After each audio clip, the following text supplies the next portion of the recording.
आता या उन्हाळ्यामध्ये तुमच्या मुलांना बाहेरचे प्रिझर्वेटिव्स मिल्कशेक देण्यापेक्षा घरच्या घरी एकदम सोप्या पद्धतीने हे वेगवेगळ्या प्रकारचे मिल्कशेक बनवून द्या. मुलांनाही आवडेल आणि तुम्हीही खुश व्हाल. त्यासाठी इथे मी 200 ग्रॅम स्ट्रॉबेरी घेतली आहे. पाण्यामध्ये मीठ आणि बेकिंग सोडा घालून ही स्ट्रॉबेरी एक 15 मिनिटं मी पाण्यामध्ये ठेवली होती. स्वच्छ धुवून घेतली आहे.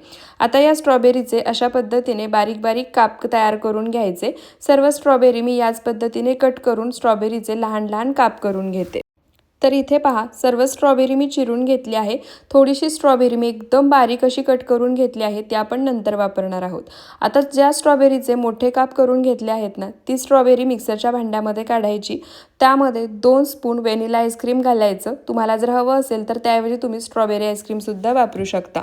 एक मोठा चमचा यामध्ये साखर घालायची आणि 1 ग्लास दूध घालायचं आणि आता हे सर्व साहित्य मिक्सरला फिरवून घ्यायचं. तर इथे पहा, सर्व साहित्य मी मिक्सरला फिरवून घेतलं आहे. अगदी बाहेर मिळतो त्याहीपेक्षा जबरदस्त घट्टसर असा स्ट्रॉबेरी मिल्कशेक बनून तयार झाला आहे.